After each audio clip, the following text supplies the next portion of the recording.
800 musulmans, 400 chrétiens.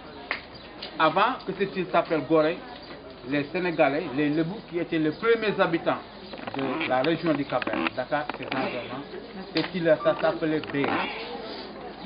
Bér.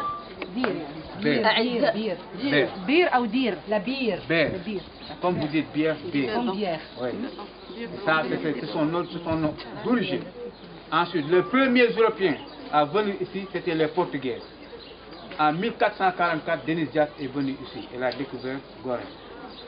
Après les Portugais, ce fut les Hollandais. Après les Hollandais, les Français, les Anglais et finalement les Français. Et chacun, quand ils sont venus ici, ils ont donné un nom à cette île-là. Quand les Portugais sont venus ici, ils ont appelé cette île l'île de Palma. Palma, je ne sais pas ce que ça veut dire. C'est ce qu'ils appelaient Palma. Quand les, comment dire encore, les Hollandais sont venus ici, ils appellent ça Godrie. Et les Britanniques, ils ont dit Good Road, parce que ici, la mer est relativement calme. Finalement, avec les Français, ils ont dit Gorée. Donc les Européens, quand ils sont venus ici comme étant des explorateurs. Quand ils ont découvert le nouveau monde, c'est-à-dire les Amériques. Quand on dit les Amériques, il y a l'Amérique du Nord, l'Amérique du Sud, plus les Antilles. En 1492, Christophe Colomb a découvert les Amériques. Et les États-Unis étaient très riches. Ils ont voulu exploiter par, comment dire, s'il vous plaît, ils ont voulu faire travailler par force les Indiens, les natifs, les gens qui sont là-bas, qui sont les natifs américains, les Indiens, dans les réserves, mais ils ont refusé catégoriquement. Ils se suicidaient par des centaines. Ils ont une idée de revenir ici en Afrique, parce que vous savez que l'esclavage a commencé ici au 7e siècle. 7e siècle. Les gens qui achetaient des esclaves ici, dans l'Afrique du Nord, et les transportaient dans l'Afrique du Nord, en Égypte, et des choses comme ça. Hein. Ensuite, quand ils sont venus ici, ils n'avaient pas accès à l'intérieur des côtes africaines, à l'intérieur des pays. Qu'est-ce qu'ils faisaient? Ils avaient ouvert des contrats commerciaux. Et en ce temps, vous savez bien que nous avions des royaumes. Au Sénégal, on avait beaucoup de royaumes, le royaume de Kayor, de Jolof, tout ça.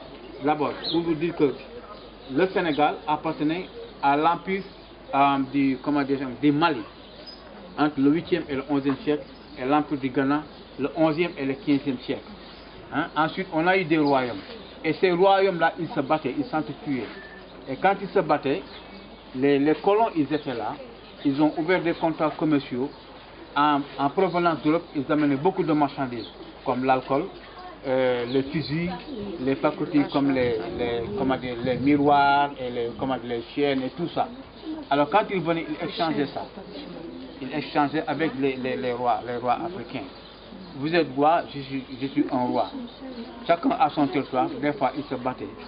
Si vous parvenez à battre, vous tuez tout le monde et vous captivez tout le monde et les vendez en esclaves. C'est pour ça, si l'esclavage a duré pendant plus de 300 ans, c'est même vous en tant que Marocain, si c'est votre première fois au Sénégal, vous ne pouvez pas partir seul. Il faut que vous ayez un collaborateur pour pouvoir vous guider, montrer les lieux là où vous allez partir. C'est la même chose.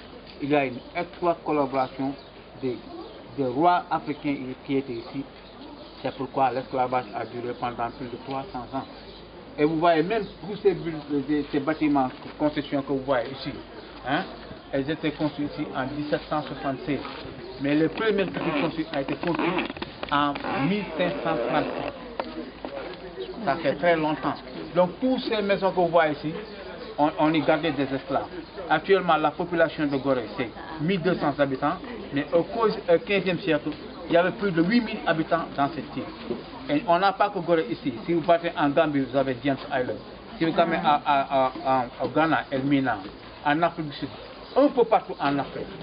Les esclaves, quand ils ont captivé des esclaves, on les transportait ici.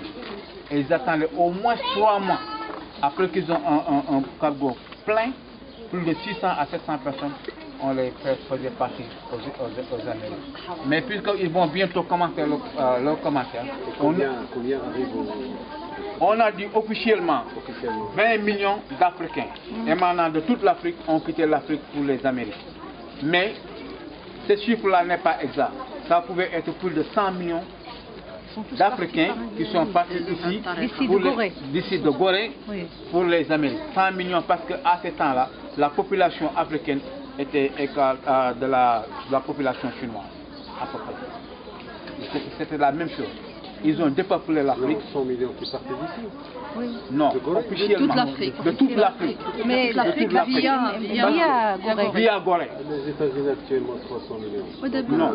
Non, la diaspora. C'est la diaspora. C'est pas seulement les États-Unis. Il y a les États-Unis, il y a l'Amérique du Sud, et il y a les Antilles. Les Noirs sont dispersés un peu partout. Cuba, Brésil, un peu partout. Il faut compter tout son nombre là. Combien de millions de personnes, de Noirs vivent en Belgique? Donc ils ont dit ici, officiellement, c'est 20 millions. Mais les gens ont dit que 20 millions c'était trop petit. Ça peut être aux environs de 100 millions d'Africains qui ont quitté l'Afrique pendant plus de 300 ans.